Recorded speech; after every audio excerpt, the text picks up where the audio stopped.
Sveiki, tai kas eilėje paskutinis pas gydytoją, toksikologę Gabiją Laubner-Sakalauskienę. Tai šį kartą aš esu eilėje paskutinė ir ateinu pas jūs konsultuotis ir sužinoti daug dalykų, kurie gal pas mus ir žiniasklaidoj, ir pas mus kiekvieną lietuvį tokie daugybė dalykų apie apsinuodinimus, apie toksinės medžiagas, tokie tampa neaiškus dalykai. Tai pirmiausia, pradėsiu nuo mūsų pagrindinio klausimo. Tai Gabija, kaip jūs laikotės, kaip jūsų mentalinė sveikata? Ir ar didelį dėmesį skiriate savo mentaliniai sveikatai, kad būtų ganėtinai patogu ir smagu gyventi? Labai daug klausimų, man atrodo, dabar, kuriuos aš norėčiau atsakyti. Tai pirmas pasakysiu, kad labai malonu, kad kreipiatės. Na, čia mes dabar vis tiek esame studijoje, bet iš esmės man labai patinka apskritai, kai žmonės, tarkim, išdrįsta ateiti. Nes, tikrai labai didelė dalis žmonių, kurie turi problemų su tiek vartojimu, tiek su apsinuodimu, gal netgi su vaikų apsinuodimu norėdami pasitarti, jie nedrįsta ateiti. Ir jie tiesiog tos informacijos kartais nežino. Ir kai sužino, tai atrodo, akis atsiveria. Ar man labai patiko jūsų klausimas, kaip aš laikausi, nes jūs esate vienas iš nedaugelio žmonių, kurie manęs to klausia, mano darbe aš to klausiu. Ir, čia toks out of topic, bet mes taip pat su mano vyru susipažinom, kuomet jisai manęs paklausė, kaip aš laikausi, ir man toks, labai miela. O aš rūpinuosi iš tiesų daug. Turbūt palyginus su tokiu, vidurkiu visuomenės, tai man atrodo, kad aš labai daug rūpinuosi, kad gerai jausčiausi. Ir ką jūs darote, kad jūsų mentalinė sveikata būtų gera? Pakankamai gera. Man apskritai atrodo, kad yra tokie baziniai dalykai, kuriuos žmonės apskritai užmiršta kartais. Arba gal tiesiog galvoja, kad jie nėra svarbus.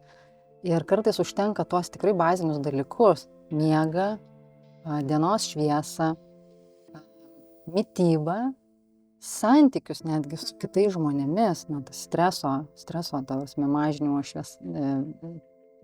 prasme susitvarkyti ir jau atsiranda ramybė. Taip. Ir tie dalykai tokie atrodo, kaip jisai susijęs su tuo, kad man nesiseka darbe, arba kaip jisai susijęs su tuo, kad man ten reikia kažkokį tai padaryti sprendimą. Tai iš tiesų jau labai susiję. Ir, pavyzdžiui, tas miegas, toks, atrodo elementarus dalykas, jisai labai daug lemia mūsų dienos bėgį ir mūsų šiaip sprendimų priėmimo eigoje. Jūs esate klinikinės toksikologijos gydytoja, tai papasakokit, kaip atrodo jūsų diena ir kokie pacientai pas jūs patenka. Esu toksikologė, bet kartu esu ir reanimatologė, turiu dar ir antrą licenciją. Tai gydau ir labai sunkiai apsinuodijusius žmonės, bet suaugusius tik tai žmonės, arba tokius žmonės, kurie turi priklausomybių. Ir įvairių priklausomybių, tai yra nuo priklausomės alkoholiui iki vaistams, netgi receptiniams, kurios gali gauti žmogus su gydytojo receptu. O šiaip mano diena prasideda labai anksti, 6:30, aš jau būnu darbe.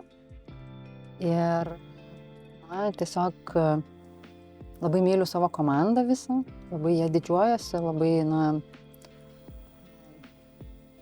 palaikau, patinka man su tais žmonėm dirbti, su visais, slaugytojų padėjėjom. Ir aš ateinu anksti į darbą tam, kad tiesiog su jais pabendrauti, tie, kurie dirbo naktį žmonės. Tai taip įsivažiuoju į dienos rutiną, susipažįstu su pacientais, kurie būna paguldyti vakare. Tada, aišku, prasideda krūvos visokių vizitacijų, 5 minučių, ataskaitų ir panašiai. Ir tada, toksai labai rutininis tiesiog gydytojo darbas. Tai yra gydyti pacientus, kurie sunkiai apsinuodija.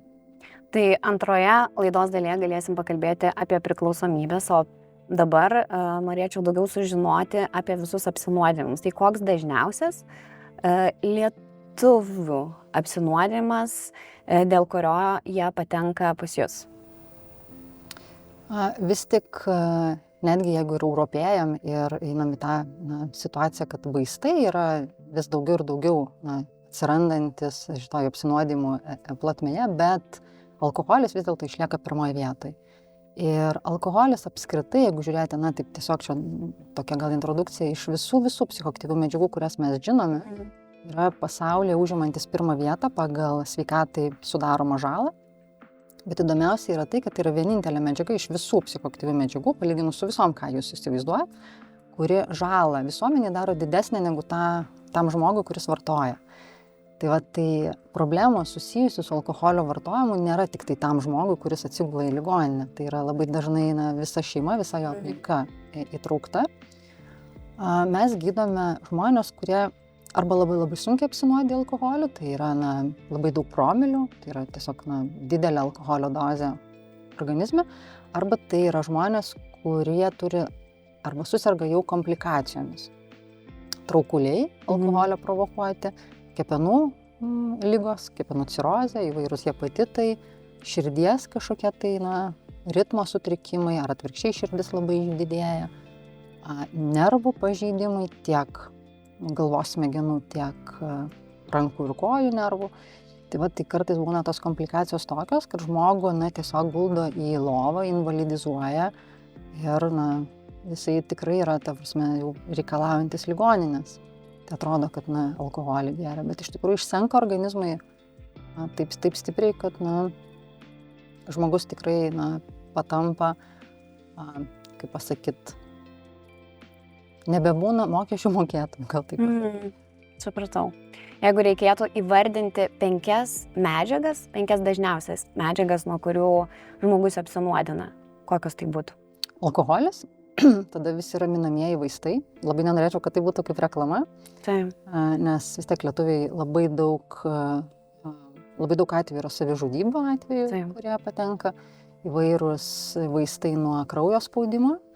Tada netyčiniai apsinuodimai, buitinė chemija, tai yra įvairūs rūgštės, šarmai, kuriuos netyčia žmonės išgeria. Ypatingai pasitaiko, jeigu perpilama, tarkim, į vieną tarą iš kitos ir nepažymima ta tara.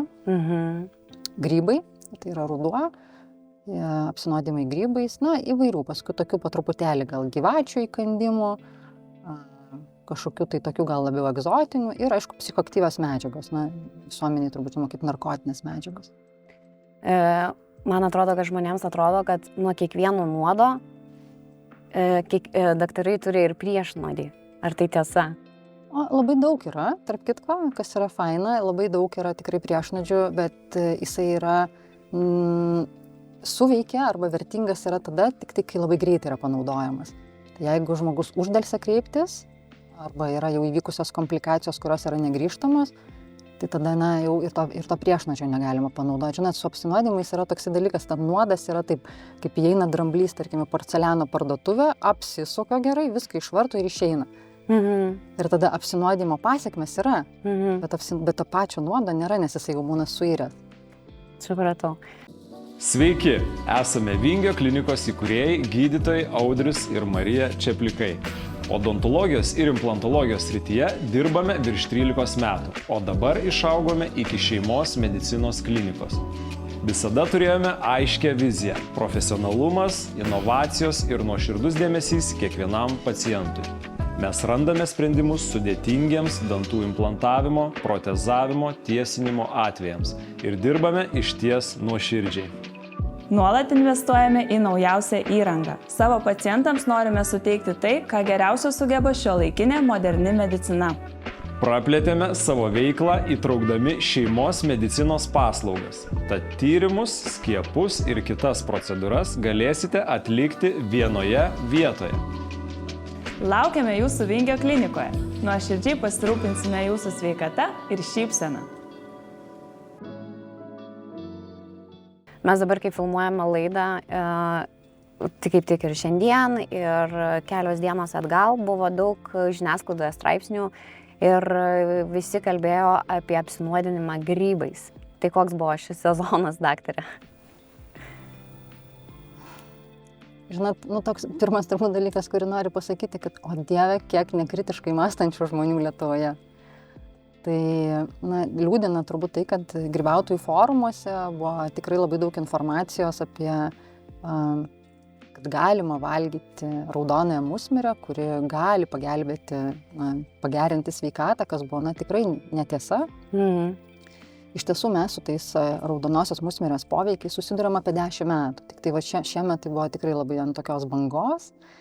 Ir tiesiog liūdina tai, kad žmonės remiasi tokiais pseudomokslininkais.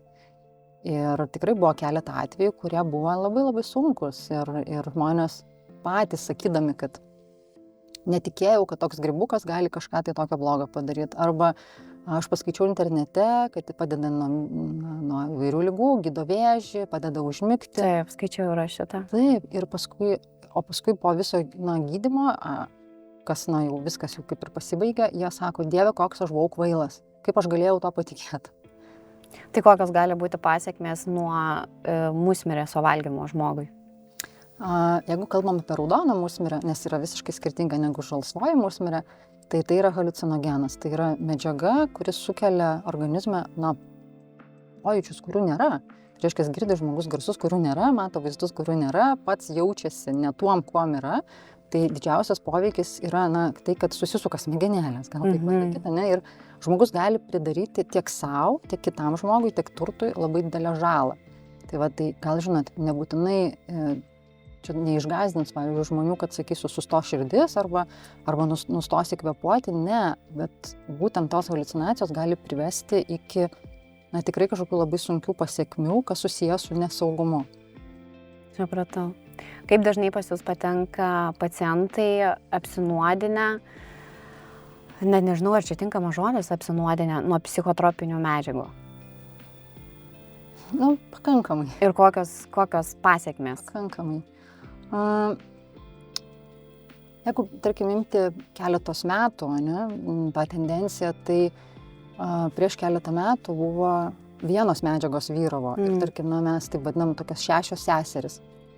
Heroinas, kokainas, amfetaminas, metamfetaminas, kanapės, pamiršau kažkas dar, Tai dabar vyrauja tik tai naujos psichoaktyvios medžiagos, jos taip ir vadinamos, tai yra sintetinės medžiagos, kurios jau yra visiškai negrynos, jas susintezuoja laboratorijai, nekalbu apie tą laboratoriją, kad mes, žinot, įsivaizduojam iš karto balti chalatai, graži aplinka, sterili, mėgintuvėliai ir visa kita, tai dažniausiai yra pogrindinės garažuose kažkur tai esančios laboratorijos Kinijoje, kuriuose yra maišomos įvairiom dalim, įvairiom proporcijom neaiškios medžiagos, kurios remiasi, jų bazė yra stimuliatorių. Tarkim, amfetamino bazė yra pagaminama medžiaga, prie kurios priklijuojami yra radikalai ir jinai gaunasi, kaip kita medžiaga, kuri turi stipresnį, dar labiau stipresnį poveikį.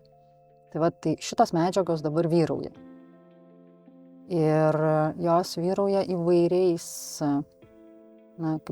pateikimas gali būti įvairus, tai gali būti ir tabletuota forma, ir injekcinė, kad gali žmogus leistis, gali uostyti, gali rūkyti, gali būti elektroninės cigaretės užpildas, gali būti saldainiai. Ir kokios pasiekmės tokio apsinuodinimo? Aš nežinau, ar gal aš netinkamą žodį pavartau, ne apsinuodimas, gal perdozavimas tuomet reikia sakyti. Žinot, ar nebūtinai reikia perdozuoti šitų psichotropinių medžiagų, kad apnuodyti organizmą? Labai geras klausimas, labai, tikrai normalus, normalus domėjimasis. Tai yra, turbūt taip galima būtų skirtingai sudėlioti poveikį.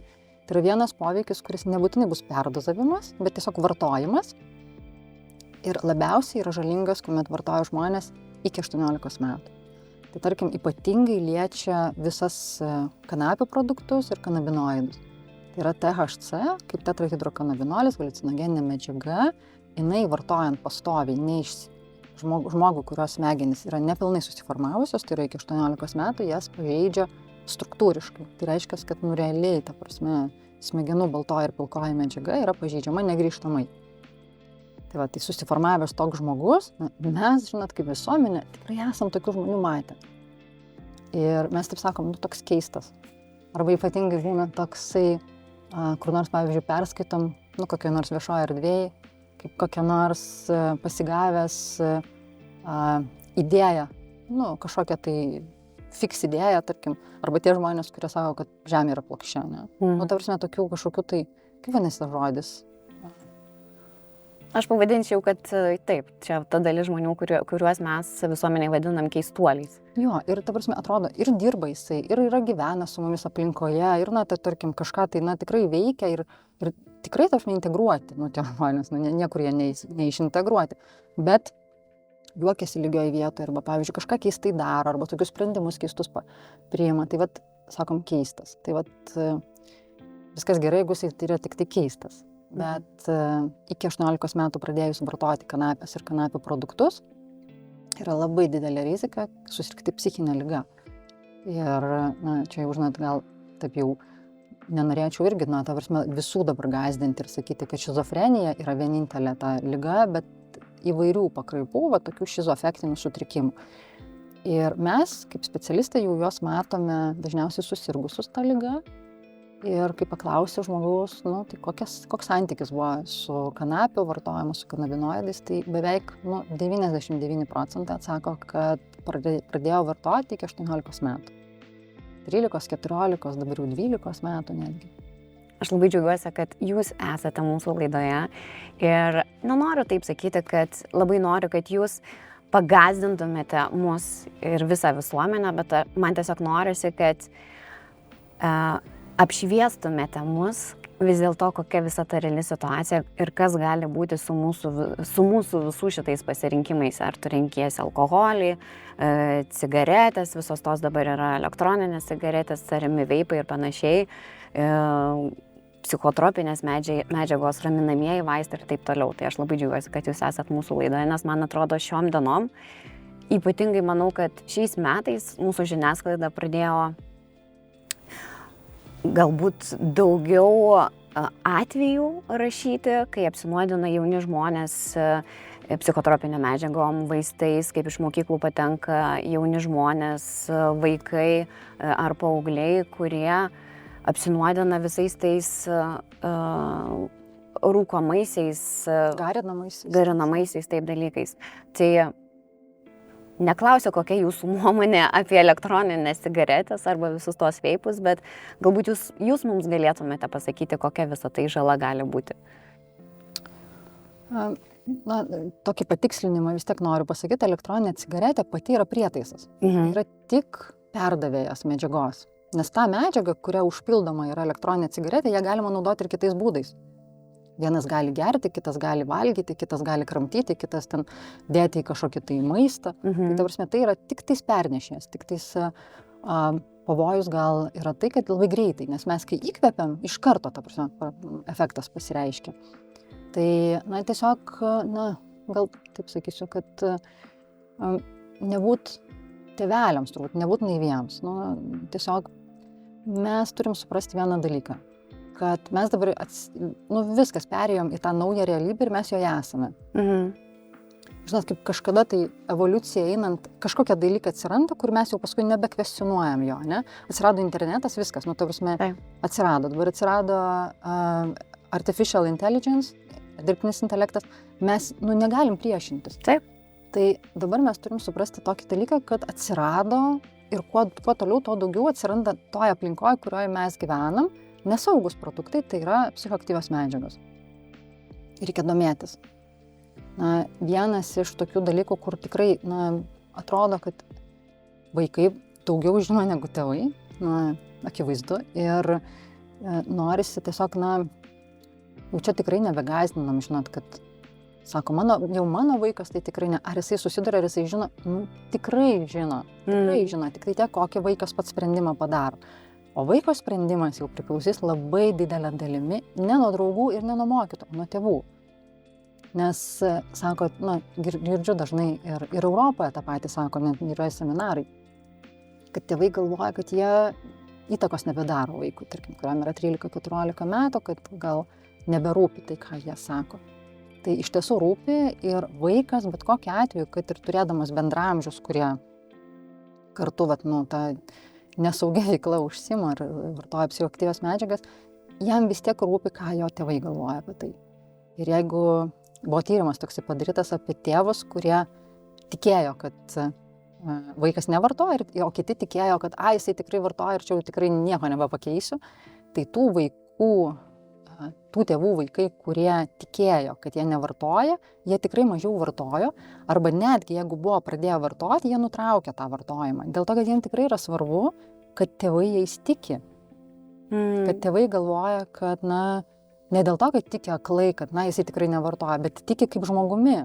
O jūsų asmeninė nuomonė, ką mes, tėvai, mokyklos ar tiesiog jau visa valstybė turėtume daryti, kad šiek tiek ar net labai stipriai sumažintume jaunų žmonių, paauglių visą šitą vartojimą alkoholio, narkotinių medžiagų, rūkymo ir panašiai. Jūsų asmeninė nuomonė. Netgi atrodo, kad galima taip, plačiai užsimoti priklausomai nuo kažkokios tai individualios šeimos. Bet, turbūt pirmas dalykas, tai neslėpti, kad tai yra problema, tarpme, kad mes susitaikykim, kad mes dabar esame tokiam laikmetyje, gyvenam, kai tos psichoaktyvios medžiagos yra 10 minučių ir jos yra pristatomos. Ta prasme, reikia tą suvokti.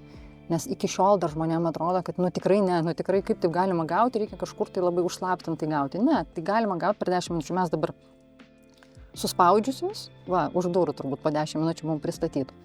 Tai vienas dalykas. Kitas dalykas – kalbėti, bendrauti. Ta prasme, tėvai su tėvais turėtų kalbėti, ypatingai ieškoti tokių sąjungininkų. Gal taip, tarkim, jeigu, nes vaikams daro įspūdį, kai jų tėvai vienodos nuomonės yra.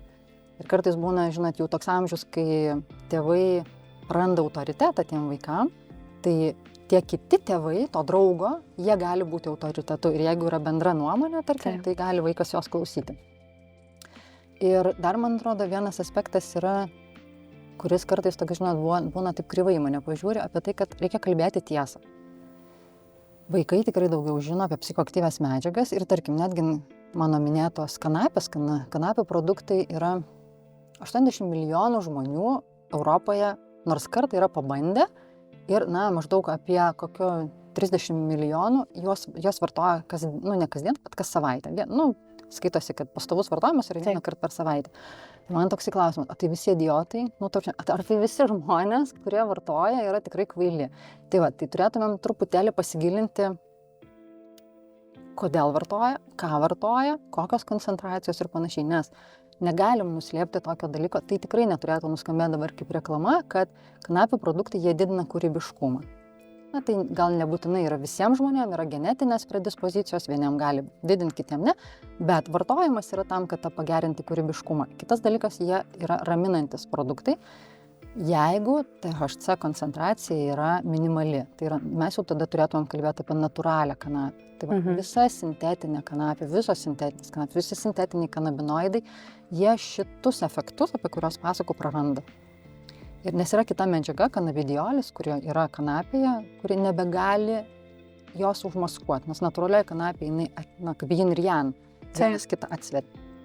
Tai reikia apie tai kalbėti, kodėl žmonės vartoja ir ar verta ta žala, kurią padaro, ar verta sugadinti savo gyvenimą, ar verta tikrai pažeisti savo struktūriškai pažeisti baltą ir pilką medžiagą galvos smegenyse, ar verta būti, kaip pasakyti, tokiu nepilnaverčiu visuomenės nariu, vartojant tuos produktus. Kad gal kūrybiškumą, idėjas, visą kitą galima pasiekti ir nebūtinai šitais būdais. Tai aišku, žinot, kai atsisėda, tarkim, tėvai su alaus bokalu ir cigaretė ir pradeda pasakoti vaikams apie žalą, tai jokio poveikio. Ir aš tiesiog dabar gal taip truputėlį ir hiperbolizuoju, bet apie tai, Jūs labai viską teisingai sako. Kad turi būti pavyzdys. Taip. Tai, o vaikai, jie tai yra, kaip kompą nusiperki ir instaliuoji programą, ne?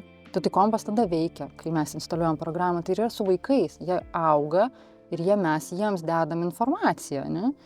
Tai ką įdėsim, tą turėsim. Taip.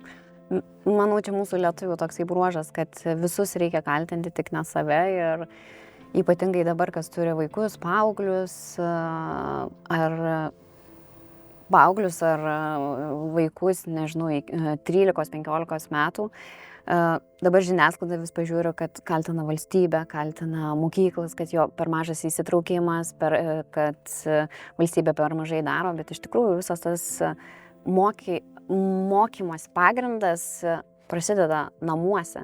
Kai mes, būdami tėvai, kalbame, aiškiname, galbūt per savo patirtį, galbūt per savo pažįstamų patirtį, taip perteikiam savo vaikui visas žinias ir informaciją, kad patys turim. Tai mokykla prasideda namuose. Tai čia kaip ir bet koks dalykas, tarp, ką tu padarei dėl to, kad būtų geriau. Ne?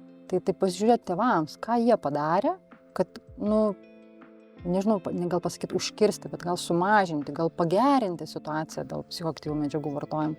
Ir tikrai dažnai, ranką prie širdies pridėkite tie tėvai, ar jūs tikrai padarėt vaikui viską, ką galima, kad jisai, suabejotų sprendimu rinktis. Tai manau, pat laikas pereiti prie antrosios laidos temos yra priklausomybės. Tai kokios yra dažniausios lietuvaičių priklausomybės?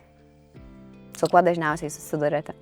Labai nesiskiriam nuo turbūt viso pasaulio priklausomybių prasme, nes smegenys vis tiek visų veikia vienodai. Aš taip kartais netgi neišskiriu medžiagos, sakau, priklausomai nuo dopamino. Dopaminas yra malonumo hormonas, kuris kai išsiskiria, tai mums yra žiauriai faina visiems. Kuris gali būti ir natūralus. Sportas, muzika, seksas, maistas. Taip. Tai yra dopamino šaltiniai ir, aišku, nenatūralūs, tai ateinantis iš visų psichoaktyvių medžiagų. Tai daugiausiai vis tiek yra alkoholis, priklausomybė žmonių priklausomybės. Turbūt visam pasaulyje daugiausiai žmonės serga priklausomybėm nuo alkoholio. Liūdina turbūt tai, kad mes taip sakom, žmonės nesikreipia, nestigmatizuoja, jie yra ir ten užklijuojamos etiketės ir panašiai. Labai trumpai pasakysiu, kad patys žmonės, kurie vartoja, tai labai retai patys ir stigmatizuojas. Ir nenori, ir nesikreipia, ir dėl to labai raginu. Lipkit nuo puikybės bokšto ir ateikit. Yra 1 iš 100, jeigu žmonių ateina gydytis priklausomybę alkoholiu, tai yra jau gerai. Ir tada labai didelė iš tikrųjų dalis žmonių vartoja raminamuosius receptinius vaistus miegui gerinti, tiesiog nusiraminti. Tai yra visos benzodiazepinų grupės vaistai, Z-hipnotikai, tai yra pagerinti greičiau, kad užmigti. Taip. Ir dar tokia gal mažesnė grupė, palyginus su Amerika, tai yra opioidai, tai yra receptiniai opioidai. Amerikoje dabar yra opioidų krizė, ten yra tikrai labai dideli kiekiai, tai yra vaistai, kurie išrašomi irgi gydytojo nuo skausmo. Žmogus patampa priklausomas, nes smegenys nesupranta, ar mes legalią medžiagą vartojam ar nelegalią. Veikia taip pat. Tai jeigu truputėlį grįžtų prie benzodiazepinų, tai yra dažniausiai mes žinom diazepamas, lorazepamas, ten leksotanilis, bromazepamas, stilnoksas, ksanaksas, tokiais pavadinimais, zolpidema. Tai yra beveik visais atvejais paskiriama gydytojo pradžioj. Maža gal dalis yra tokia, kur kaimynas parekomendavo. Yra tokių tikrai, kaimynui padėjo arba draugui padėjo, aš irgi gersiu jį. Bet vis tiek tai yra receptu gaunamas vaistas. Ir vartojant daugiau negu 6 savaitės, smegenys nori dar ir dar. Reiškia, žmogus patampa priklausomas. Tai jisai be to vaisto jaučiasi blogai.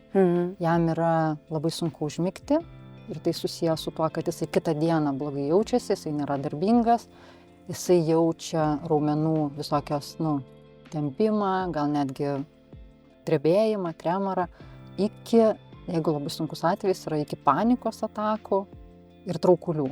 Tai, jaučia tokių gal retesnių atvejų, bet tie simptomai, kurie prasideda prakaitavimas, širdies permušimai, baimė didžiulė, jau žmogus stabdo nuo numetimo to vaisto. Tai reiškia, jam atrodo, kad jam reikia dar išgerti to vaisto ir jam tada padės, jį nuramins. Iš tikrųjų taip ir atsitinka ir tada patampama tokį į uždarą ratą.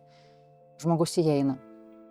Tuos vaistus, kai paskiria gydytojas, tai tikrai yra pagrindo jos vartoti. Reiškia, žmogus turi kažkokią tai savo gyvenime, kažkokį tai įvykį, dėl ko jisai labai blogai jaučiasi. Ten būna ir skyrybos, ir mirtis, ir netektis, ir įvairūs, darbo netekimai ir visa kita. Tai yra tikrai priežasčių, dėl ko jos vartoti. Visa problema prasideda, kai mes pradedame vartoti, yra per daug. Jūs ką tik pasakėt, kad labai mažas procentas priklausomų žmonių kreipiasi gydytis. Bet labai dažno priklausomo žmogaus, tu paklausius, kaip tu laikaisi, jisai sako, oi, man čia viskas gerai, čia tu tik tai neišsigalvok, aš nuo nieko nepriklausau. Tai kada reikia žinoti, kur ten yra ta riba, kad tu esi priklausomas nuo alkoholio, nuo vaistų, nuo narkotinių medžiagų, kai tu pats savo negali pripažinti, kad tu esi priklausomas. Kada tau žinot, kad jau laikas kreiptis pagalbos? Viena tokia situacija, kai jau kyla klausimas apskritai, gal aš esu priklausomas, kas atsitiko. Ir kitas toks turbūt labai akivaizdus dalykas, kad žinodamas, kad tai yra žalinga, aš vis tiek tą medžiagą vartoju. Tai reiškia, aš žinau, kad jinai kažką negerai padarys ir jau tokia abejonė pasidaro, kad gal tie simptomai, kuriuos aš jaučiu, yra susijęs su tą medžiagą, bet aš vis tiek ją vartoju. Ir įvartojimo tos priežastys gali laiko stoka būti, tiesiog, ta prasme, darbo krūvis, dar kažkas, kur žmogus tiesiog nepagalvoja, geriau suvalgysiu tą tabletę ir važiuoju toliau. Ir kitas dalykas, tai žmogaus gyvenimas pradeda suktis aplink tą medžiagą. Tai reiškia, kad jisai, eidamas miegoti, ją suvartoja, jau žino, kad ryte atsikėlęs, jau panašu, jisai susiplanuoja, kada jam reikės tą medžiagą suvartoti, dažniausiai, jeigu mes šnekame apie raminamąsias tabletes, susieja su savo ten kokiais tai įvykiais ar kažkokio tai darbo pokalbio, ar ten kažkokį tai dalyką darys jisai ten, ar lips ant scenos, ar jis vaikų pasimti, ar bendrausiu kažkuo ir panašiai. Tai jis jau žino, kad tada aš suvartosiu, tada kitą dar, tada suvartosiu ir eidamas miegoti suvartosiu. Ir jau kai prasideda toksai planavimas ir jau dėliojimas apie tai, kad dar nėra dėl ko, bet jau žinau, kad reikės, tai yra irgi jau tokia, turėtų lemputę užsidegti, kad panašu, kad žmogus savo gyvenimą konstruoja aplink vaistus. Aš pati asmeniškai labai dažnai gaunu laiškų į socialinius tinklus, kaip reikia įkalbėti savo artimą žmogų, giminaitį, vieną iš tėvų, kreiptis pagalbos ir gydytis, kad ir pavyzdys, nuo alkoholizmo. Tai gal jūs turite kokių patarimų, kaip reikia įkalbėti tą žmogų gydytis? Geras klausimas. Labai sunku yra įkalbėti. Bet tokį patarimą turiu tiem žmonėm, kurie kartu gyvena, tai yra padėti, nepadėti. Arba jūs, tie žmonės, kurie gyvena kartu, labai dažnai yra tokie, kurie taikosi prie to žmogaus priklausomybės. Tarkim, ten vartoja alkoholį, tai tas jau kitas žmogus, kuris gyvena kartu, jis jau žino, kokia jo bus dienotvarkė pagal to žmogaus, kuris vartoja alkoholį, ritmą. Tai padėti nepadedant, reiškia nepalaikyti jam sąlygų vartoti. Neskambinti ten, tarkim, darbdaviui, kad jisai susirgo ir neateis į darbą. Jeigu yra kažkokia tai baudos, policija, mokesčiai, irgi nesaugoti. Kas natūraliai atrodo, kad norisi padėti, neapsaugoti, čia gal visuomenė sužinos ir visą kitą. Nedaryti tų tokių meškos paslaugų, vis saugant, nes tas laikas atsidės kiekvieną kartą jam apskritai suvokus, kad gal kažkas yra ne taip. Viena tokia iš dažnesnių turbūt kreipimosi priežasčių, kur tie žmonės tikrai gali ir ten visą savo gyvenimą vartoti alkoholį ir tikrai nesikreipia, yra, tarkim, sustabdo jos policija, jie įrodo, kad jisai yra neblaivus, atima teisės, atima mašiną. Aš sakau visą laiką, ačiū Dievui, kad jūs nieko neužmušėt, tai dėkokit visiems, kad taip atsitiko. Ir tada tokia yra priežastis, kad suvokia, kad kažkas tai yra, kad mano priklausomybė jau gresia ir kitais dalykais. Sėdė tada, sako, Dieve, kaip blogai, mano mašiną atėmė, aš 3 metus nevairuosiu. Aš sakau, Dieve, jums Dievas ištęsė ranką, jūs nieko neužmušėt. Sakau, jūs sėdite čia ir sakau, bent gydotės priklausomybę. Sakau, ko iš vis turbūt net nebūtumėt padaręs. Sakau, turbūt. Tai tai tiesiog nesaugoti tų žmonių, vienas dalykas.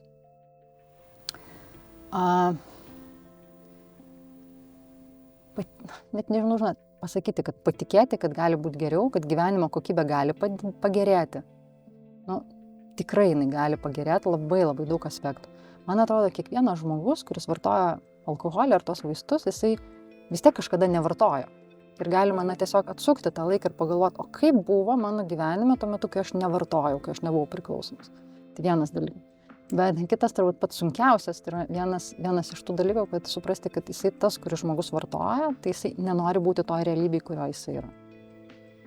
Tai savęs paklausti, tai kodėl aš nenoriu iš toj realybėj būti, kodėl aš noriu vis pabėgti ir pabėgti ir pabėgti.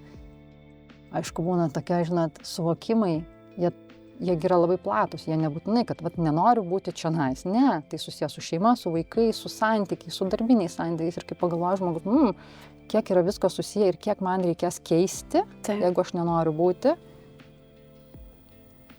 Bet pagalvoti vis tiek verta, nes gal kažkada tai ateis suvokimas, kad pakeitus aš galiu gyventi laisvai ir būti nuo nieko nepriklausomas. Taip.